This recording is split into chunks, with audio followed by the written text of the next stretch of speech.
Assalamu alaikum, salut, j'espère que tu vas bien. Je te retrouve pour cette nouvelle vidéo qui a pour objectif de partager avec toi l'analyse en direct d'une annonce Airbnb et pour partager avec toi les meilleurs tips à appliquer, les meilleures stratégies pour optimiser toi aussi tes annonces et maximiser les réservations. Attention, sans brader tes prix. Le plus important, c'est de faire attention ici sur Airbnb à quelques éléments clés que je vais te rappeler par la suite et sur lesquels on va prêter attention, qui vont te permettre de performer, faire la différence. Évidemment, quel impact ça a? C'est plus de visibilité, évidemment, puisque tu vas être l'annonce sur laquelle les voyageurs, en tout cas ceux qui sont à la recherche d'un appartement, vont cliquer, donc augmenter ton taux de clic. Et par la suite, puisque ton annonce va être ultra complète, ultra détaillée, va donner envie d'aller plus loin, donc elle va augmenter ton taux de réservation, et c'est ce qui a un impact évidemment direct sur ton chiffre d'affaires. Donc c'est parti, j'ai décidé de prendre par hasard, j'ai aucun intérêt, mais la ville de Lille, on va aller chercher ensemble sur la ville de Lille en mettant une date hasardeuse. Hop. Ça me hop.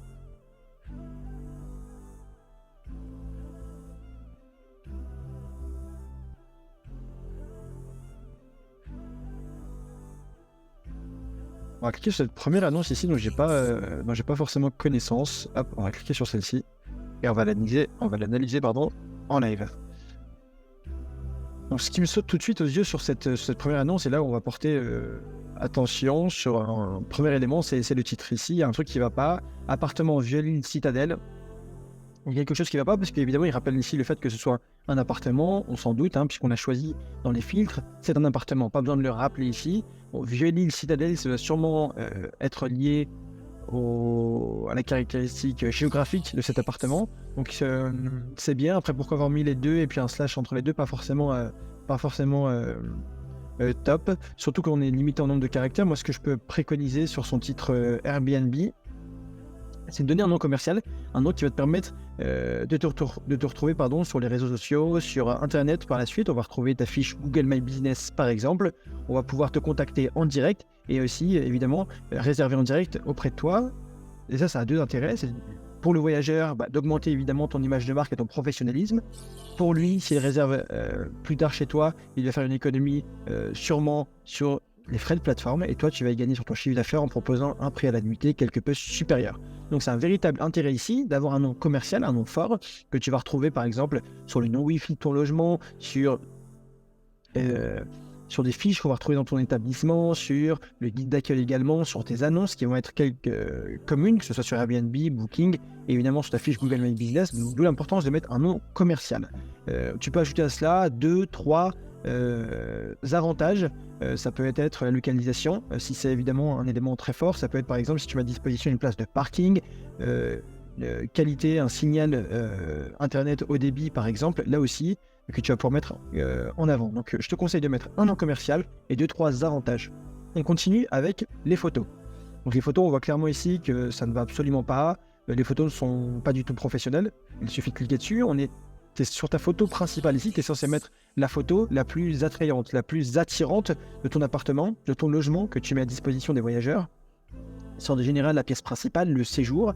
Il s'agit d'une pièce en général lumineuse sur laquelle tu auras mis des efforts sur par exemple le kit d'accueil que tu mettras en avant ou par exemple un panier, un panier repas, un petit déjeuner par exemple qui va venir embellir ton logement. Ici ça ne va pas du tout, on retrouve une barre pour y faire des tractions ici, une sorte de vélo elliptique ici pour y faire du sport. Surtout qu'on ne voit pas l'intérêt ici, on voit à moitié la télévision, on ne voit jamais en fond, c'est pas forcé. En tout cas ici ça ne va absolument pas du tout.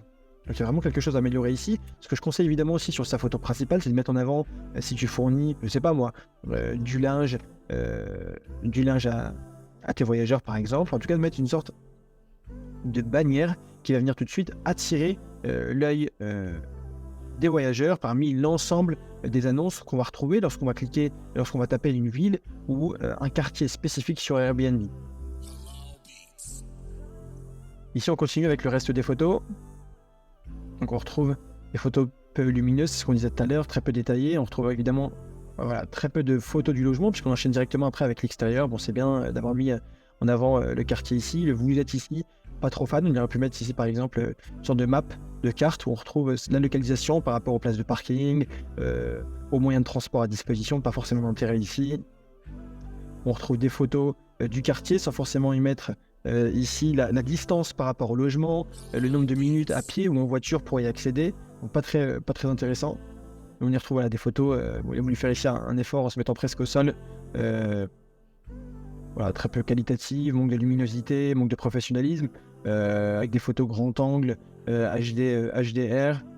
On peut faire de très bonnes photos avec des logiciels que je pourrais préciser en description et qui sont pour la plupart gratuits, même avec ton téléphone. C'est vraiment la base aujourd'hui. Donc voilà, on voit des photos très peu attirantes et surtout qu'il n'y en a pas beaucoup, il n'y a pas beaucoup de photos. Ce que je conseille parmi les photos, c'est de faire une sorte de visite virtuelle quelque part du logement. Tu peux commencer par la pièce principale, le séjour, ensuite enchaîner avec les chambres, la cuisine, la salle de bain et ensuite sur l'extérieur, sur des bannières en renvoyant sur les transports en commun à disposition des voyageurs, les places de parking, les localisations à ne pas rater, en tout cas dans la ville, pour des touristes qui seraient là pour visiter la ville. Donc tous ces éléments à mettre en avant parmi les photos.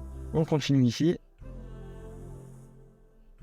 Dans la partie de description, donc on peut aller voir sur son profil à Michael.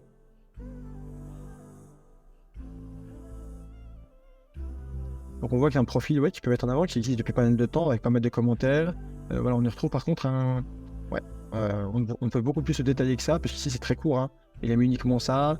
Moi ce que je préconise, c'est de mettre une description la plus détaillée possible, c'est de créer un lien avec le voyageur familier, puis même si vous êtes une structure commerciale, c'est de créer un lien comme ça, où on est proche de ton voyageur, en essayant par exemple de le tutoyer, en mettant des emojis si possible, en lui faisant comprendre qu'il va y avoir que tu as une démarche que tu as évidemment professionnelle, que tu proposes des services de qualité, mais que tu gardes toujours cette touche évidemment familiale avec un service client, je sais pas, avec un support à l'écoute, des touches personnalisées. Donc tout ça tu peux le détailler ici, et c'est ce qui peut aussi faire la différence. Bon, la photo est très bien.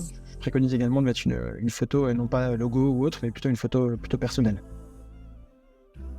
Donc en revenant sur l'annonce ici, hop. On retrouve la description ici du logement. On va y voir ici à propos du logement, donc il a détaillé, même si on peut faire beaucoup plus que ça, une surface de 31 mètres carrés bien agencée, bon.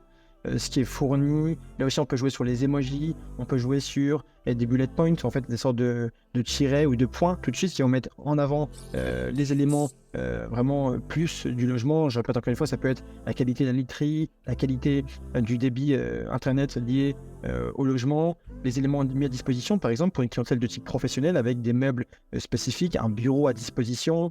On peut y mettre également tous les upsells que tu pourrais mettre à disposition de tes voyageurs ou des éléments gratuits. Ça peut être du linge de bain, du linge de maison, tout ça doit être rappelé ici, avec encore une fois les éléments liés à la localisation, à l'intérêt du fait de trouver des places de parking à disposition, le métro, le bus pas très loin de ton logement, tout ça doit être rappelé évidemment ici, toujours avec une touche, alors en étant le plus percutant, sans détailler, en faisant un storytelling ou une description beaucoup trop complète, puisque la plupart des personnes, ce qu'elles vont faire, c'est qu'elles vont lire tes annonces en diagonale. Et toi, ton but, en fait, en tant que hôte professionnel, c'est que tu te mettes à la place du voyageur, que tu regardes tes annonces avec un œil voyageur, tu n'as presque pas connaissance de tes annonces, et tu te dis, est-ce que voilà, j'aurais réservé dans cet appartement. Donc le but, en fait, finalement, de tes annonces, enfin de tes descriptions, c'est quelque part de mâcher le travail. Parce que le voyageur va prendre une décision assez rapidement parmi un nombre peut-être important d'annonces. Ce qu'il faut que tu fasses, c'est tout de suite que tu mettes, on retrouve les éléments clés sur tes photos, dans ta description, ce qui va venir faire la différence, et tout de suite il va falloir être percutant. Pas besoin de faire un roman sur ce que tu proposes, ou de rentrer trop dans les détails caractéristiques techniques, à moins que ça soit un élément incontournable, mais voilà. Soit clair, net, et va droit au but. Voilà, toujours dans le but d'augmenter le taux de clic, et que voilà, la personne ne reste pas non plus 1 heure sur ton annonce, puisque ça risque de ne pas arriver.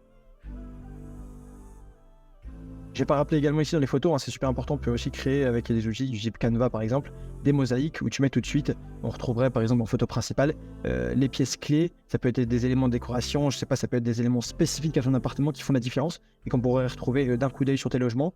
Donc ici on voit une description qui peut être largement améliorée, des photos qu'il faut absolument passer en professionnel et sur lesquelles on peut améliorer évidemment la décoration de son appartement, même si on voit que parfois il a fait des efforts, mais on peut aller encore plus loin sans forcément faire un investissement très très important, améliorer largement le titre de l'appartement, déjà juste en mettant ces éléments ici sur la description, la qualité des photos, la photo principale et le titre, on peut largement s'améliorer, encore chercher de la performance, qui a un impact évidemment sur sa visibilité, son taux de clic, son nombre de réservations, évidemment sur son chiffre d'affaires.